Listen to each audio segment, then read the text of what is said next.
ایک سوال میں آپ سے پوچھتا ہوں، آج رمضان میں یہ بہت ضروری ہے کیونکہ رمضان ہونے کے بعد بھی سب کو پتا ہے کہ چاند دکھتے ہی اللہ شیطانوں کو قید کر لیتا ہے، یہ سب کو پتا ہے۔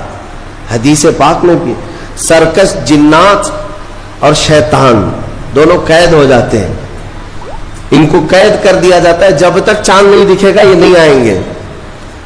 لیکن جو 11 مہینے ہم بلیم ڈالتے تھے شیطان پر کہ ہم سے برائیاں ہو گئی، گناہ ہو گئی، کیوں؟ ارے شیطان ایسا کرا دیا، شیطان ویسا کرا دیا۔ اب رمضان میں کون کرا رہا ہے؟ شیطان تو ہے نہیں، پھر فجر میں سوتا کیوں ہے؟ بغیر نماز پڑھے ٹانگ پھیلائے ویسی نماز قضا کر رہے۔ کون سا شیطان تمہیں سلایا؟ ابھی تو شیطان ہے نہیں۔ ابھی بھی بہت سارے لوگ چوری کا کھانا نہیں چھوڑتے، بہت سارے لوگ جھوٹ، دغا، غیبت یہ رمضان میں بھی نہیں چھوڑتے ہیں۔ تو یہ ان کو کون سا شیطان کروا رہا ہے؟ کون سا شیطان یہ برائیاں کرواتا ہے؟ اس کے جواب کے لیے ایک چیز سمجھنا ضروری ہے۔ یہ بات تو مشہور ہے کہ ساری برائیاں شیطان کرواتا ہے، ابلیس کرواتا ہے نا؟ لیکن آپ کو وہ واقعہ معلوم ہے جب آدم علیہ السلام کو اللہ تعالیٰ نے پیدا کیا اور سارے فرشتوں سے کہا کہ سجدہ کرو، کل ہی کی تفسیر میں نے عرض کیا، اس میں ابلیس بھی تھا۔ ابلیس بھی اس وقت بہکا ہوا نہیں تھا، گمراہ نہیں تھا، وہ اچھا تھا۔ ابلیس تو بہت عبادت کرنے والا تھا اللہ تعالیٰ کی، تو اس نے اللہ کے حکم کو ٹال کر آدم کو سجدہ نہیں کیا، غرور میں کھڑا رہا، نافرمانی کیا۔ تو اب میں یہ سوال کرتا ہوں کہ ہر ایک کو گمراہ کرنے والا شیطان ہے، تو شیطان کو کس نے گمراہ کیا تھا؟ اس کو کس نے روکا سجدہ مت کرنا آدم کو؟ کوئی ہے بہکانے والا؟ ارے وہ تو پہلا ابلیس ہے، اس سے پہلے تو کوئی ابلیس تھا ہی نہیں، اس سے پہلے تو کوئی شیطان تھا ہی نہیں۔ شیطان کو کس نے روکا کہ تو بڑا ہے، تو بلند ذات والا ہے، آدم مٹی سے بنا ہے؟ یہ خیال کس نے ڈالا؟ کون سا شیطان تھا اس سے پہلے؟ یہی بات سمجھنے کی ہے۔ محدثین نے مفسرین نے فرمایا ابلیس کو جس چیز نے سجدہ کرنے سے روکا وہ نفس امارہ ہے، وہ نفس ہے جو آج بھی تمہارے ساتھ ہے۔ ہاں شیطان تو قید ہو جاتا ہے رمضان کے شروع ہوتے ہی، لیکن نفس تو ساتھ میں رہتا ہے۔ اب پتا چلا کہ رمضان میں جو کچھ بھی غلطیاں یا کوتاہیاں یا گناہ کچھ لوگوں سے سرزد ہوتے ہیں تو یہ نفس کے پجاری ہیں، نفس ان کے ساتھ ہے، یہ نفس کی غلامی میں آ گئے اور نفس کے شکار ہو گئے۔ اسی لیے قرآن میں اللہ تعالیٰ نے اپنے رسول سے بھی یہ فرمایا اَرَأَيْتَ مَنِ اتَّخَذَ إِلَٰهَهُ هَوَاهُ أَفَأَنْتَ تَكُونُ عَلَيْهِ وَكِيلًا۔ اے رسول کیا آپ نہیں دیکھتے کچھ لوگ ایسے ہیں جنہوں نے اپنے نفسانی خواہشات کو اپنا خدا بنا لیا ہے، اپنی خواہشات کو اپنا خدا بنا لیا ہے۔ اے رسول کیا آپ ایسوں کی سفارش کریں گے، ایسے لوگوں کی وکالت کریں گے؟ یعنی رب تبارک و تعالیٰ نے فرمایا کچھ لوگ وہ ہیں جو اپنی خواہشات کی پوجا میں ہیں۔ کیا مطلب خواہشات کی پوجا؟ کیا مطلب ہے اپنے خواہشات کے پیچھے چلنا؟ مطلب یہی ہے کہ جو دل میں آیا اس بندے نے یہ سوچ لیا اسے کرنا ہی ہے مجھے، یہ خواہشات کے پیچھے چل رہا ہے۔ ہاں تمہیں آرام کی فکر ہوئی، تم نے خدا کے فرمان کو ٹال دیا لیکن اپنی نفس کی سن لیا۔ اللہ تبارک و تعالیٰ کا حکم کچھ اور ہے لیکن تمہاری طبیعت کچھ اور چاہ رہی ہے۔ رب تبارک و تعالیٰ کا حکم تھا صبح صبح تمہیں اپنے گھر بلا رہا تھا لیکن تم نے اس کی نہیں سنی، اپنے من کی سنی، اپنے نفس کی۔ تو یہی تو ہوا نفس کی پوجا، یہی ہے نفس کی عبادت، نفس کی پرستش، جس کو قرآن میں کہا گیا ہے کہ کچھ لوگ ایسے ہیں جنہوں نے اپنی خواہشات کو خدا بنا لیا۔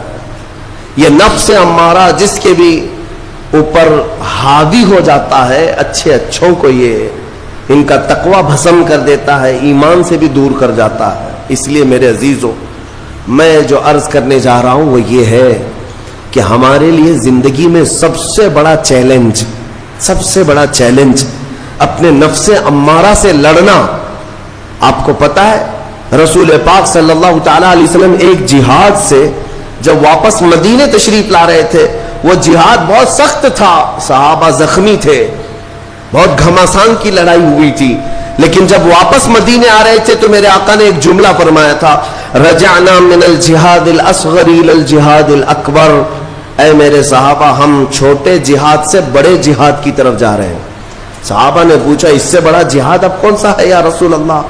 میرے آقا صلی اللہ علیہ وسلم فرماتے ہیں, اے میرے صحابہ, اپنے نفس سے لڑنا اب یہ بڑا جہاد ہے, نفس سے لڑنا بڑا جہاد ہے.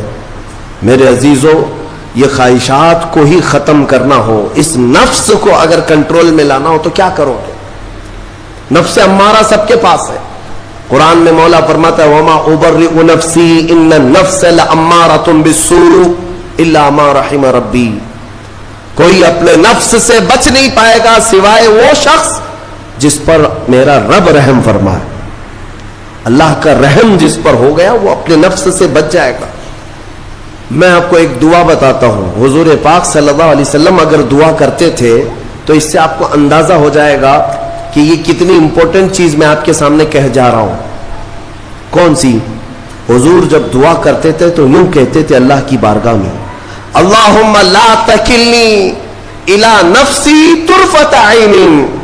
اے اللہ, تو مجھے میرے نفس کے حوالے ایک منٹ کے لیے بھی مت دینا, تو اپنی حفاظت میں رکھ. حضور جب یہ دعا کرتے تھے کہ مجھے میرے نفس کے حوالے ایک منٹ کے لیے, طرفۃ عین کہتے ہیں پلک جھپکنے کے برابر, اتنے ٹائم کے لیے بھی اے اللہ تو مجھے میرے نفس کے حوالے مت کرنا, تو اپنی حفاظت میں رکھ. سید الانبیاء جب یہ دعا کرتے ہیں تو اندازہ کرو اے مومنو, نفس کی تباہ کاریاں کیا کیا ہیں. یہ کتنوں کو ہلاک کر دیتا ہے, کتنوں کا عمل ضائع کرتا ہے, کتنوں کا ایمان ختم کرتا ہے. اب میں جو بات کہہ رہا ہوں وہ یہ توجہ سے سنو, یہ نفس امارہ جس نے شیطان کو بھی گمراہ کیا, شیطان کو بھی بہکا دیا, یہ نفس آدم کو سجدہ نہ کرنے کا جو غرور پیدا کیا, یہی نفس امارہ تھا. اس نفس امارہ کو اگر کوئی کنٹرول کرا سکتا ہے تو وہ ماہ رمضان المبارک, بس یہی ہے رمضان کی فضیلت.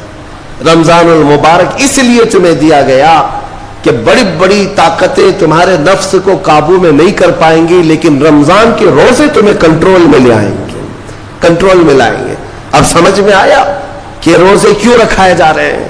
ارے گرمیوں کی شدت ہے, ادھر حلق سوکھا جا رہا ہے, پیٹ پیٹ سے لگ جاتا ہے. ان لوگوں کو پوچھو روزہ کیسا ہوتا ہے جو مزدوری کرتے ہیں, ان لوگوں سے پوچھو جو دن بھر کام کاج کرتے ہیں.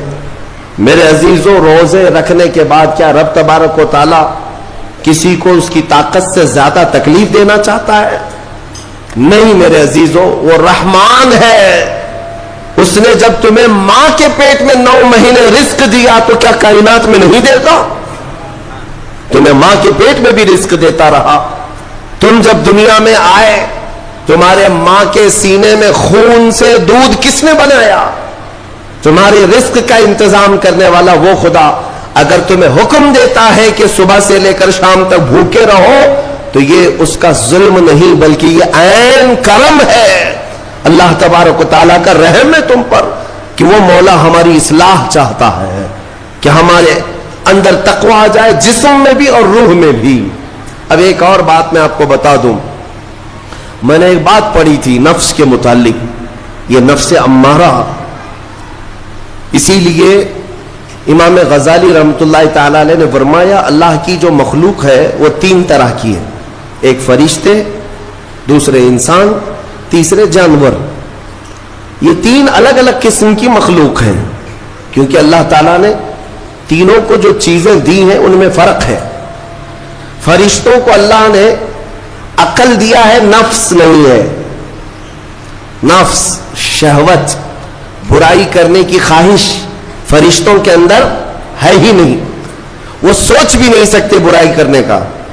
فرشتوں کو اللہ نے عقل دیا ہے, اور عقل عزت والی چیز ہے. اور جانوروں کو اللہ نے نفس دیا ہے، عقل نہیں.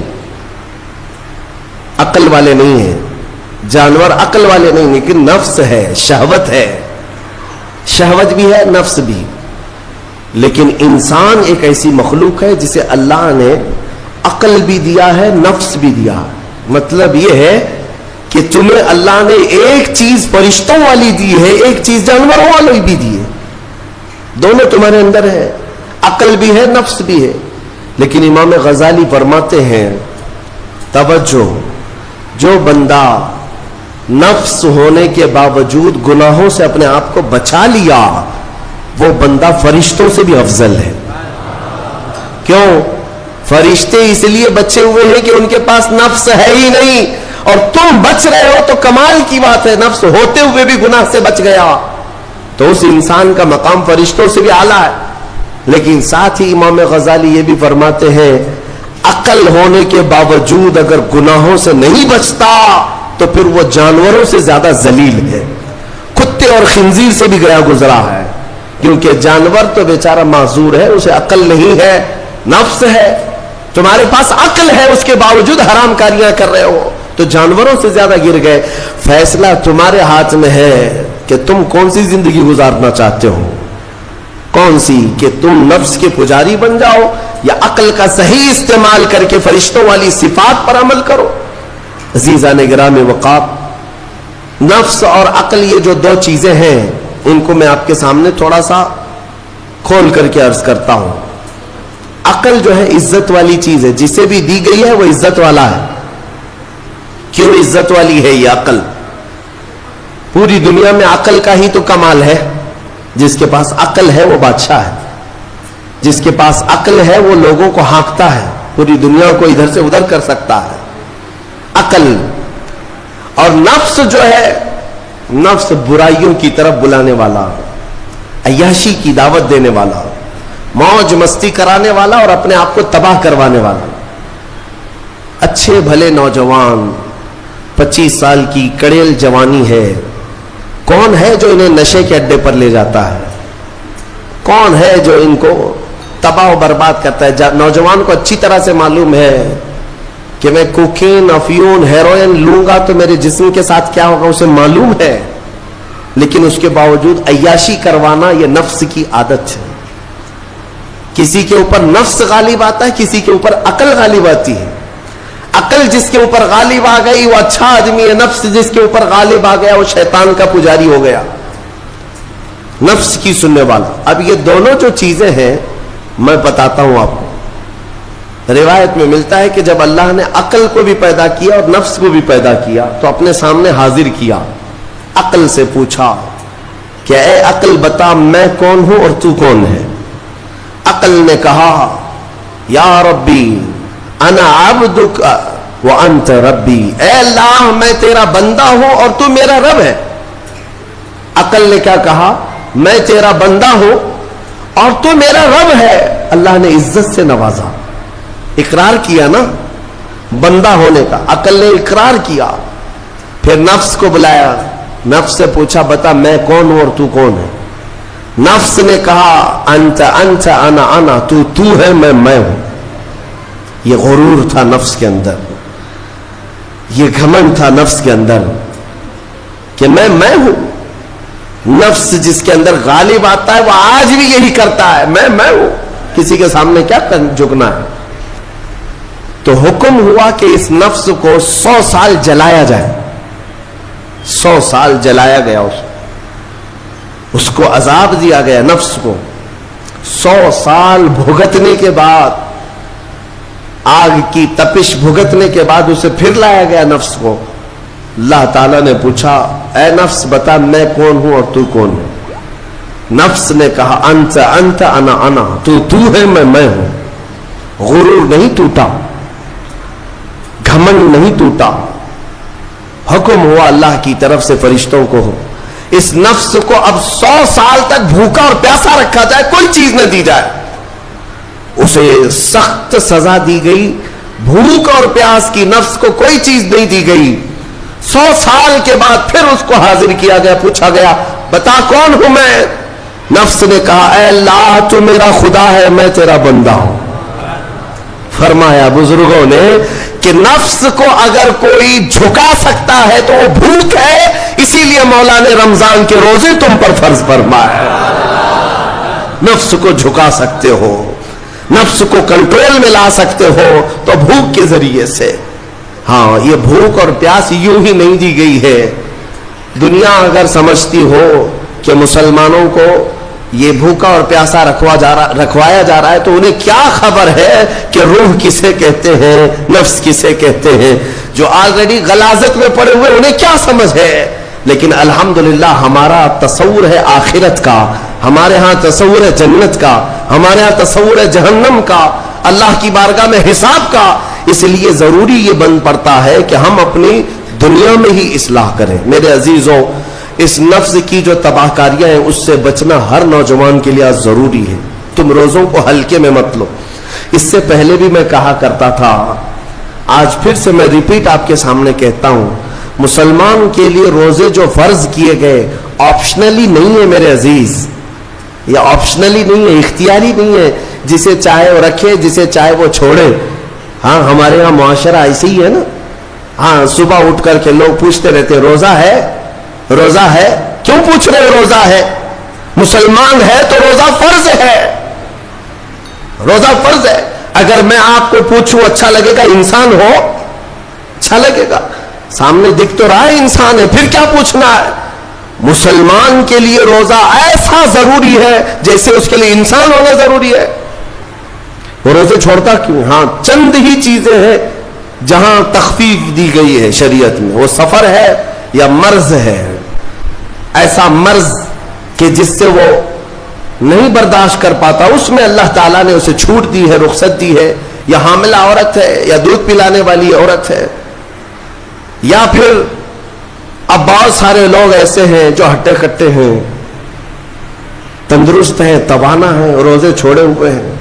میرے عزیز، سب ہونے کے بعد اگر روزہ چھوڑنے کی کسی کو رخصت ہے نا تو صرف ان عورتوں کو جن کی ماہواری آتی ہے مہینے میں یا بچے کے بعد، حیض و نفاس والی عورتوں کے لیے روزہ نہیں ہے۔ تو میں ان لوگوں سے پوچھتا ہوں، کیا تمہاری بھی ایسی کیفیت ہے جو تم روزہ چھوڑے گھوم رہے ہو؟ ناپاک ہو؟ ناپاکی آئی ہے؟ نہیں ہے تو پھر کیوں روزہ چھوڑتے ہو؟ ایک روزے کو چھوڑنے کی سزا حدیث میں بتائی گئی 900 سال دوزخ میں رکھا جائے گا۔ 900 سال۔ اب کیلکولیٹ کرو، اگر تمہاری زندگی کے روزے قضا ہیں تو کتنے 100 سال جائیں گے۔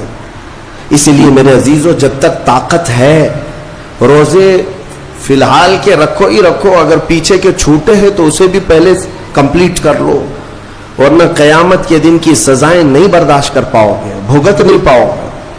یہ ہم جو بار بار کہتے ہیں آپ کے روزہ رکھنے سے میرا کیا ہے، ہم تنبیہ صرف اس لیے کرتے ہیں کہ قیامت کے دن اللہ تعالیٰ کے عذاب میں گرفتار نہ ہو جاؤ، عذاب میں گرفتار نہ ہو جاؤ۔ اور ہمارے بزرگوں نے ہمیں تعلیم دی ہے کہ اللہ تعالیٰ جب 11 مہینے کھلاتا پلاتا ہے اور وہی مولا 1 مہینہ اگر حکم دے تو یہ کس قدر بندے کی ناانصافی ہے کہ اپنے مولا کے حکم کو پیٹ پیچھے ڈالتا ہے اور پھر کھاتا پیتا رہتا ہے۔ کیا اسے اپنے رحمان کی رضا کی اتنی بھی فکر نہیں ہے کہ یہ میرے مولا کی رضا ہے روزہ؟ اسی لیے تو اس مولا نے فرمایا روزہ میرے لیے ہے اور اس کی جزا کچھ نہیں، میں خود بندے کا ہو جاؤں گا۔ الصوم لی وانا اجزا بہ، اور ایک حدیث میں عجزی بھی پڑھا گیا، یعنی روزہ میرے لیے ہے اور میں ہی اس کی جزا ہوں، میں ہی اس کی جزا ہوں۔ مطلب یہ ہے کہ دوسرے اعمال کی جزا میں جنت ہے، محلات ہے، الگ الگ ثواب ہے، لیکن روزے کے متعلق مولا نے فرمایا میں خود ہی اس کی جزا ہوں۔ تجھ سے تجھی کو مانگ کر مانگ لی ساری کائنات، جس کا خدا ہو گیا اس کی ساری کائنات۔ میرے عزیزوں، اللہ تبارک و تعالیٰ اگر کسی بندے کا ہے تو پھر اس کے کیا کہنے۔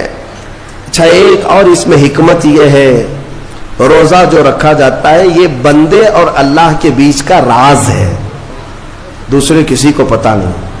میرا روزہ آپ کو نہیں معلوم، آپ کا روزہ مجھے نہیں معلوم. چہرہ دیکھ کر کے کچھ بھی کہا جا سکتا ہے. ہاں، چہرہ دیکھ کر کسی کا روزہ پتا چلے گا؟ آپ کل سحری کر کے نیت کر کے روزے سے آئے ہیں، کسی کی پیشانی پہ تو لکھا نہیں ہے کہ یہ روزے دار ہے. آپ نے کہا آپ نے مان لیا، لیکن حقیقت کیا ہے یہ تم جانو گے، اللہ ہی جانے. بہت سارے تمہارے پاس موقع ایسے آتے ہیں جب ایک ایک گھونٹ نگل سکتے ہو، وضو کے بیچ میں، غسل کے بیچ میں، جب کوئی نہ دیکھ رہا ہو تب چٹکیاں لے کر اندر ڈال سکتے ہو، کوئی نہ دیکھ رہا ہو. لیکن بندے اور مولا کے درمیان کا ایک راز ہے روزہ. اسی وجہ سے ایک حدیث میں ملتا ہے قیامت کے دن جب ایمان والوں کو جمع کیا جائے گا اور جن کی بخشش ہو جائے گی تو ان میں ایک جماعت ایسی ہوگی جو جنت کی طرف اڑتے ہوئے جا رہے ہوں گے اور جنت میں پہنچ جائیں گے، کسی کو نظر نہیں آئیں گے، بہت تیزی سے وہ جنت پہنچ چکے ہوں گے. باب الریان ایک دروازہ ہے جو صرف روزے داروں کے لیے، جن کے روزے اللہ کی بارگاہ میں پسند آ گئے، وہ دروازہ صرف ان کے لیے. وہاں پہنچ چکے ہوں گے، بہت سارے اہل اللہ، بڑے بڑے مقامات والے وہاں موجود ہوں گے. پوچھیں گے تم کہاں سے آئے، کون سے راستے سے آئے؟ نہ وہاں نظر آئے نہ راستے میں نظر آئے، یہاں کیسے پہنچے؟ تو وہ کہیں گے کہ اللہ تبارک و تعالیٰ نے ہمیں روزوں کی وجہ سے یہ مقام دیا. رب تعالیٰ کی طرف سے ارشاد ہوتا ہے کہ ان بندوں نے دنیا میں جو روزہ رکھا تھا وہ سب سے چھپا ہوا تھا، کسی کو پتہ نہیں تھا روزہ ہے یا نہیں. اس لیے جب میں نے ان کے روزے قبول کیے تو سب سے چھپا کر انہیں جنت کی طرف بھیج دیا. وہاں پر بھی یہ جزا دی گئی. میرے عزیزوں، فضیلتیں بہت ساری ہیں، سب کو پتا ہے، لیکن میں جو کہہ رہا ہوں وہ یہ ہے کہ اگر اپنے نفس کو کنٹرول میں لانا ہو تو یہ روزے شرط ہیں. ایک صحابی حضور کی بارگاہ میں آئے، جوان تھے، کہا کہ یا رسول اللہ صلی اللہ علیہ وسلم، جوان ہو چکا ہوں، شادی کی عمر ہے، لیکن شادی کرنے کی طاقت نہیں، مال نہیں، اسباب نہیں، کیا کروں؟ شادی نہ کریں تو گناہوں کی طرف چلے جائیں، خواہشات ہیں انسان کی. تو جانتے ہیں میرے آقا صلی اللہ تعالی علیہ وسلم نے کیا فرمایا کہ اگر استطاعت ہے تو شادی کر لے ورنہ روزہ رکھ لے. شادی کے بدل ڈائریکٹ کون سی چیز؟ روزہ. فرمایا اس لیے کہ روزہ تمہاری شہوت کو ختم کرتا ہے، تمہارے اندر صبر قائم کرتا ہے. عزیزان گرامی، حدیث پاک کا یہ مفہوم میں آپ کے سامنے رکھ رہا ہوں. تربیت میں میرے آقا نے ان نوجوانوں سے کہا جن کی شہوت غالب ہے، جو گناہوں کی طرف زیادہ جا سکتے ہیں، ان کے لیے فرمایا گیا وہ روزہ رکھیں، کنٹرول میں رہیں گے. صرف رمضان کا ہی نہیں، سال میں اور بھی دنوں میں روزہ رکھو تاکہ تمہارا نفس قابو میں رہے، کنٹرول میں رہے.